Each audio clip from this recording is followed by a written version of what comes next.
Bismillahirrahmanirrahim. Assalamualaikum warahmatullahi wabarakatuh. Alhamdulillah, segala puji bagi Allah Subhanahu wa taala. Selawat dan salam pada Rasulullah Muhammad sallallahu alaihi wasallam. A'udzubillahi minasyaitonir rajim. Yusabbihu lillahi ma fis samawati wa ma fil ardil malikil quddusil azizil hakim. Artinya, senantiasa bertasbih kepada Allah apa yang ada di langit dan apa yang ada di bumi, yaitu Raja yang maha suci, yang maha perkasa, lagi maha bijaksana. Mari kita lihat tadabbur surat Al-Jumu'ah ayat 1 ini. Mudah-mudahan memberikan pelajaran kepada kita, terutama masalah ketauhidan. Secara umum dalam ayat ini dijelaskan bahwa apa yang ada di langit dan apa yang ada di bumi itu bertasbih kepada Allah Subhanahu wa taala. Jadi bukan hanya manusia yang senantiasa salat, ruku dan sujud kepada Allah Subhanahu wa taala, tapi ternyata semua ciptaan Allah ya selain manusia, ya manusia insyaallah sudah pasti yang beriman, yang memeluk agama dinul Islam sudah pasti menyembah Allah Subhanahu wa taala. Nah, di sini yang cukup menarik kita melihat adalah bahwa apa yang ada di sekeliling kita, apa yang ada di langit dan apa yang ada di bumi itu bertasbih kepada Allah. Dengan bahasa lain bahwa semua ciptaan Allah itu memuji Allah.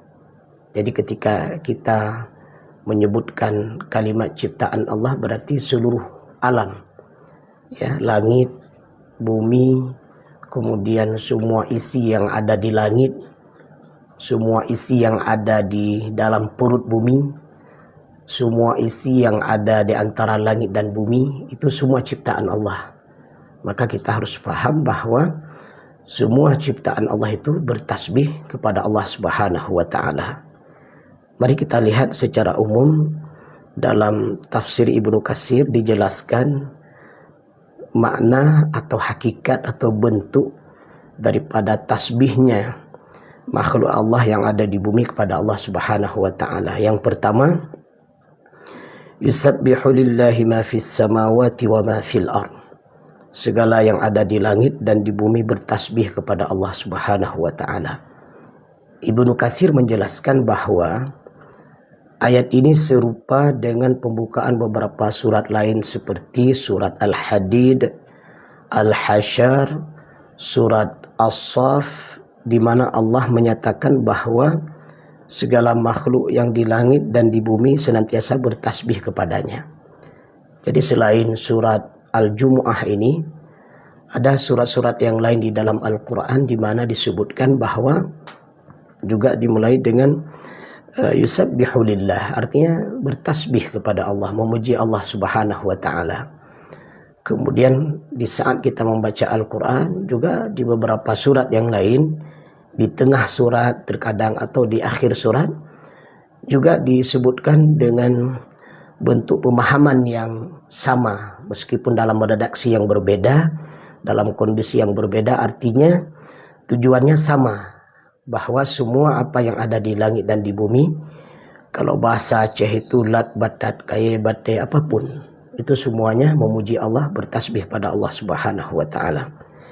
Ibnu Katsir menjelaskan bahwa tasbih yang dimaksudkan bisa dalam dua bentuk. Yang pertama adalah tasbih hakiki, yaitu tasbih nyata yang dilakukan oleh makhluk yang berakal seperti manusia dan malaikat. Masya Allah, subhanallah. Yang pertama kita bersyukur kepada Allah karena apa? Dengan perjalanan hidup yang singkat ini kita telah memilih agama yang benar, yaitu dinul Islam, telah menyembah Tuhan yang benar, yaitu Allah Azza wa Jalla. Nah, ini nikmat yang paling besar karena diutusnya para nabi di atas permukaan bumi ini, sebagaimana firman Allah dalam surah An-Nahl, walaqad ba'athna fi kulli ummatir rasulan an i'budullah. Nah, ini Jadi sungguh telah kami utuskan, walaqad ba'atsna fi kulli ummah, setiap umat itu rasulan. Jadi para rasul, para nabi telah diutus kepada setiap umat, sejak Nabi Adam sampai Nabi Muhammad SAW, di mana semua nabi itu menyeru untuk ani'budullah. Dan kitalah yang hidup di akhir zaman, yang merupakan umat yang terakhir.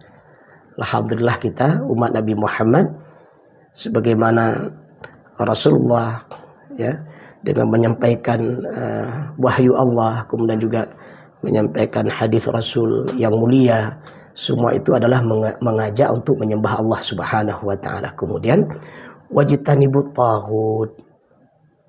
Setelah kita menyembah Allah, maka Allah dan Rasulnya melarang kita untuk menyembah selainnya. Artinya wajtanibut taghut. Segala bentuk sesembahan selain Allah itu harus dijauhi. Karena di akhirat nanti dalam surah Al-Furqan ayat 17 dan 18, orang-orang yang salah menyembah Tuhan selama hidup di dunia, maka orang tersebut akan dikumpulkan oleh Allah Subhanahu wa taala dengan Tuhan-Tuhan yang salah yang mereka sembah.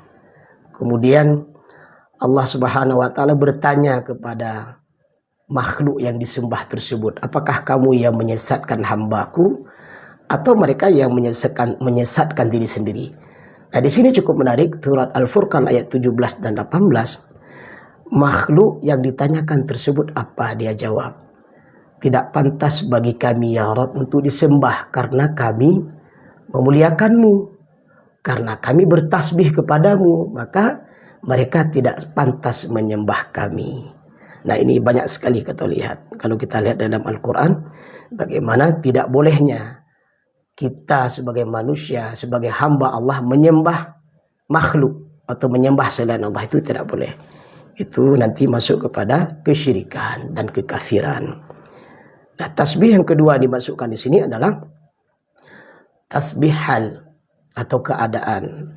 Makhluk seperti benda mati memuliakan Allah lewat keberadaan dan keteraturan ciptaannya, Masya Allah, yang menunjukkan kebesaran Sang Pencipta. Lihatlah bagaimana teratur, terukur, terdata, tertib, berurut, indah, dan elok dipandang semua ciptaan Allah. Jadi keteraturan ciptaan Allah yang Allah ciptakan, yaitu berupa makhluknya. Nah, makhluk ini bersyukur kepada Allah, makhluk ini bertasbih kepada Allah. Maka wala tufsidu fil ardi ba'da islahiha. Kita sebagai manusia, sebagai hamba Allah, tidak boleh merusak semua ciptaan Allah yang sudah teratur itu.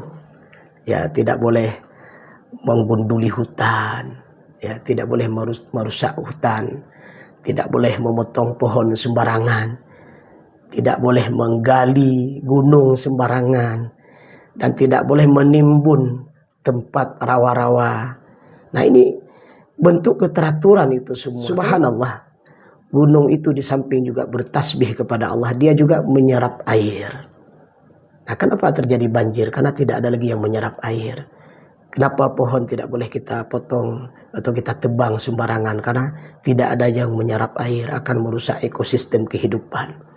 Gajah-gajah yang biasanya rumahnya itu di hutan, di sana tempat dia berteduh dan mencari mata pencaharian untuk melangsungkan kehidupannya. Ketika manusia merusak hutan, maka akhirnya gajah turun gunung, masuk ke rumah penduduk, mengobrak-abrik seluruh fasilitas yang ada di perkotaan. Nah, ini subhanallah, bagaimana teraturnya ciptaan Allah. Maka Allah melarang kita merusak semua bentuk ciptaan Allah tersebut.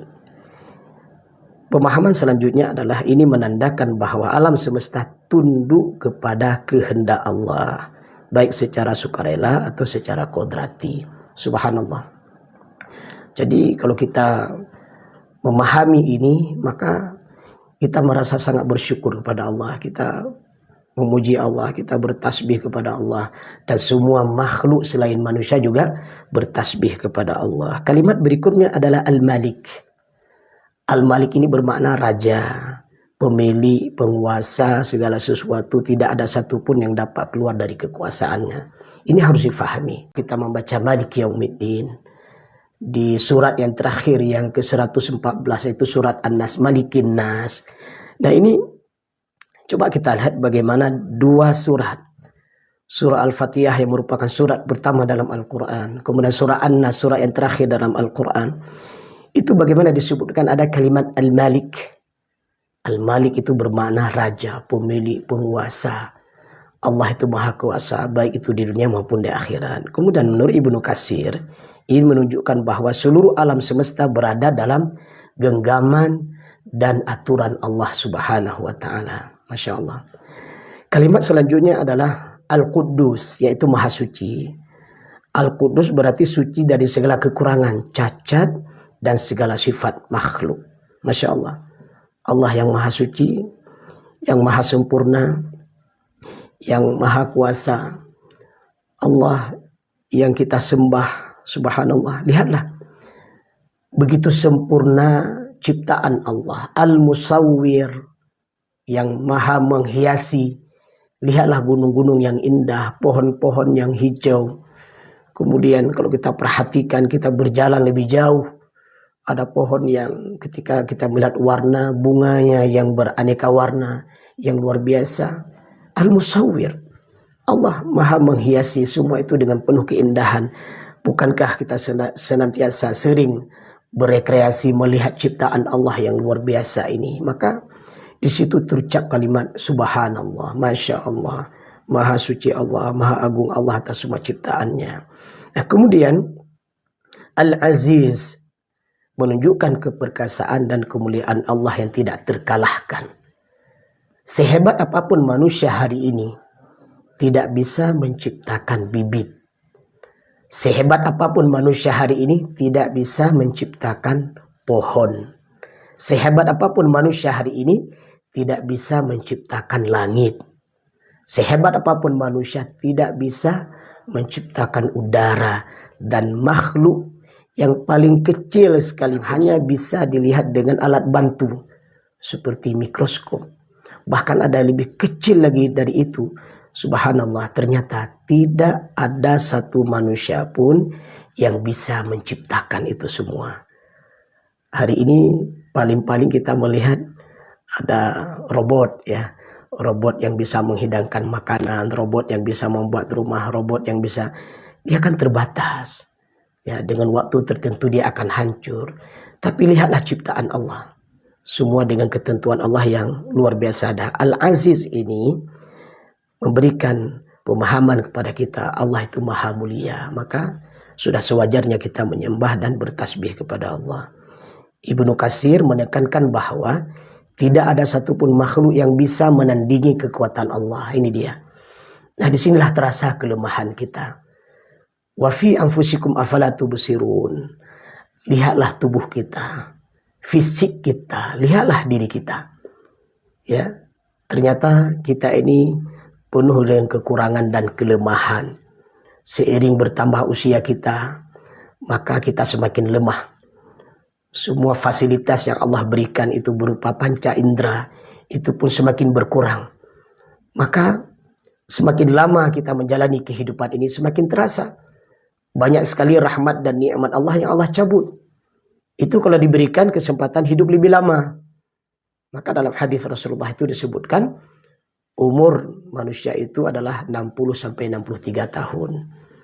Kalau ada yang lebih dari itu hanya beberapa orang, hanya beberapa insan atau hamba Allah yang diberikan jatah hidup lebih lama, 100 tahun atau lebih dari itu. Tapi ketahuilah, dengan umur yang seperti itu maka kita sudah tidak lagi seperti anak muda yang kuat, ganteng, hebat, ya, cekatan, gesit, ulet. Tidak bisa lagi seperti itu. Maka di sana akan terlihat kekurangan kita, akan terlihat bahwa kita tidak punya kemampuan apa-apa. Al-Hakim, Allah tidak menciptakan sesuatu dengan sia-sia. Nah ini, segala sesuatu yang Allah ciptakan itu ada hikmah. Maka lihatlah, pada diri kita, pada alam sekitar, ketika kita perhatikan, semua itu ada hikmahnya. Untuk apa Allah ciptakan alam ini dan semua isinya? Agar kita bersyukur. Untuk apa Allah hadirkan dunia dan juga nanti ada akhirat? Supaya kita paham bahwa perjalanan hidup di dunia itu cuma sebentar. Sementara hidup yang abadi itu di akhirat. Kemudian untuk apa Allah hadirkan surga dan neraka nanti di akhirat? Sebagai bentuk keadilan Allah. Bagi yang beriman dan beramal soleh, insya Allah dengan rahmat Allah dapat surga. Sementara bagi yang kufur, kafir, tidak beriman kepada Allah, tidak bertasbih kepada Allah, tidak rukuk dan sujud kepada Allah selama hidup di dunia, sebagaimana firman Allah, walladzina kafaru wa kadzabu biayatina ulaika ashabun nar. Orang-orang kafir yang mendustakan ayat-ayat Allah, tempat mereka adalah dalam api neraka jahanam.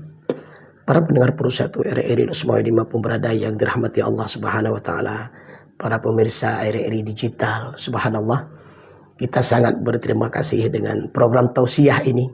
Yang mudah-mudahan kami yang menyampaikan tausiah ini menambah khazanah keilmuan dan keimanan dan kekuatan iman kami, dan iman pun para pendengar yang mendengar siaran yang kami sampaikan, ayat-ayat Allah yang kita sampaikan, hadis-hadis Rasulullah yang kita tadabbur. Semoga menambah kekuatan iman kita. Jadilah pribadi mukmin yang soleh, jadilah pribadi mukmin yang taat terus dengan merenungkan ayat-ayat Allah Subhanahu wa taala. Semoga kita bahagia di dunia dan insya Allah bahagia di akhirat nantinya. Amin ya rabbal alamin. Subhanakallahumma wa bihamdik, asyhadu an la ilaha illa anta, astaghfiruka wa atubu ilaika. Assalamualaikum warahmatullahi wabarakatuh.